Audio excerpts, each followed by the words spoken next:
Face of Resilience, le film documentaire de la journaliste rwandaise Divine Gashugi, rescapée du génocide de 1994, a été projeté mercredi à la place du souvenir, suivi d'un panel sur les 30 ans de cette tragédie qui a fait plus d'1 million de morts au Rwanda. Ce film retrace le portrait de quelques jeunes femmes rescapées du génocide qui, comme les deux productrices, ont su transcender leur histoire en devenant des modèles inspirants tant dans leur parcours professionnel que dans leur vie personnelle, alors qu'elles n'étaient que de tout petits enfants lors des événements. Donc le titre du film, au fait, c'est les traits de la résilience. Et ce qui m'a poussé à produire ce film, c'est après les échanges avec ma coproductrice, qui est aussi actrice rwandaise, Eliane Umuhire, qui vit en France, et que moi je suis écrivaine rwandaise, je vis en Allemagne. On a parlé de l'image que les Européens ont sur le Rwanda, et souvent c'est l'image du génocide, donc le négatif. Et nous avons décidé, est-ce que c'est possible de montrer aussi qu'il y a le développement, il y a vraiment l'union et la réconciliation parmi les jeunes. Ce n'est pas seulement un discours politique, mais c'est quelque chose que nous vivons au quotidien, chaque jour. Donc c'est là où l'idée est venue. Et on a échangé aussi de nos expériences propres et comment nous avons grandi, des femmes qui nous ont inspirés. Et comme ça, on a fait le film et nous avons trouvé aussi, je dirais, la meilleure personne au Rwanda qui nous a accompagnés, Motika Ndawamunda, qui a dirigé le film pour nous. Alors, cette projection s'inscrit dans le cadre de 100 jours, les 100 jours de commémoration du génocide perpétré contre les Tutsis. 100 jours, comme vous le savez, du 7 avril au 4 juillet 1994, 1 million de personnes ont été assassinées à 90% au Rwanda. Et ça s'est fait pendant 100 jours.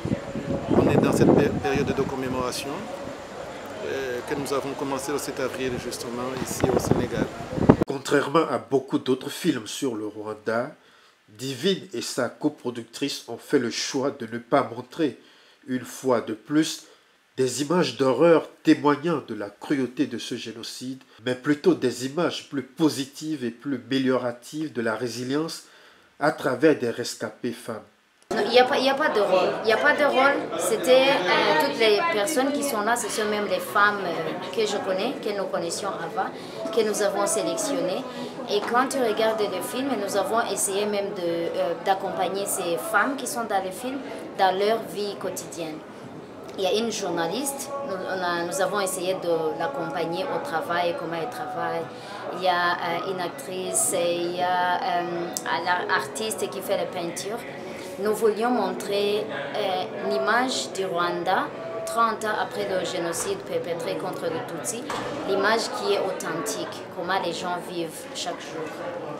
The Face of Resilience, ou les traits de la résilience, a été produit et projeté dans un contexte où les révisionnistes, comme on en trouve dans tous les génocides, sont sortis du bois pour donner de la voix. L'ambassadeur du Rwanda au Sénégal, Jean-Pierre Karabaranga, croit savoir qui sont-ils et ce que leur discours provoque comme douleur chez les rescapés. Non mais le génocide, en fait, il faut comprendre que le génocide, depuis qu'il existe, il y a plusieurs étapes. De la planification à l'exécution, il y a 10 étapes. Et la 10e étape, c'est toujours la négation du génocide. Les gens, ils commettent un génocide et après, ils disent non, on n'a pas fait, ou bien ils essayent d'expliquer, ou bien de minimiser. Alors, qui est l'auteur de tout ça?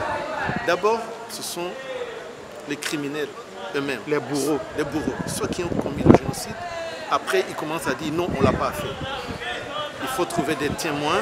Souvent, c'est compliqué parce qu'ils ont tué presque tout le monde. Ouais, c'est documenté, mais c'est très difficile de documenter surtout un génocide. Parce que la plupart du temps, les témoins manquent.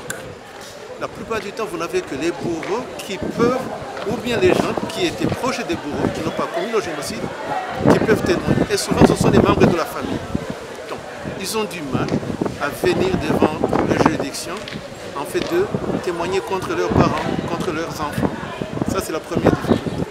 La deuxième difficulté, c'est les politiciens qui ont planifié, organisé ça, parce que ça devient encore une responsabilité. Donc, ils veulent nier, ils veulent dire non, ça ne s'est pas passé comme ça. La troisième partie, ce sont en fait les chercheurs, les journalistes qui ont créé des liens d'amitié avec ces gens. Et souvent, ce sont des gens qui ont été financés par des forces politiques, parce que pour faire un génocide, il faut qu'il y ait des forces politiques externes.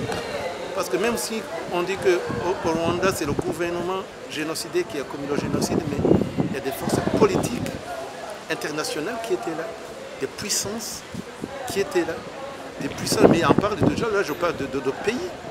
De pays étrangers. Voilà, de pays étrangers.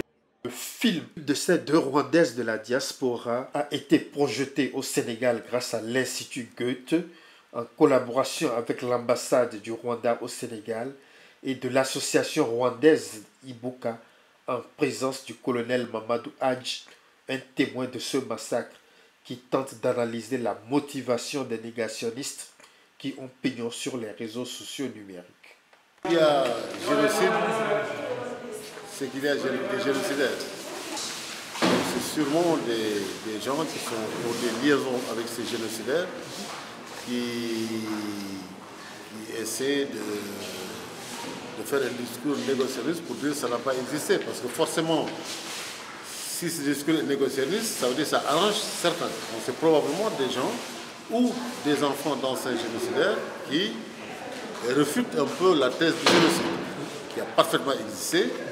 Et je crois que des séminaires comme ça sont là pour contredire ce génocide. Mais il n'y a pas jamais eu de génocide sans négationniste. Il ne faut pas l'oublier. Hein. Même la Shoah, tout ça, c'est négationniste. Voilà. Les génocides arméniens, on en parle. Voilà. Après cette projection, des invités ont émis le souhait de voir le film être diffusé partout en Afrique et ailleurs dans le monde, mais aussi en participant à des festivals en vue de remporter des prix. Prenant l'idée au rebond, le directeur de l'Institut Goethe, Philippe Coopers, a promis que son institution aidera autant que possible pour que cette production soit largement diffusée de par le monde comme souhaité.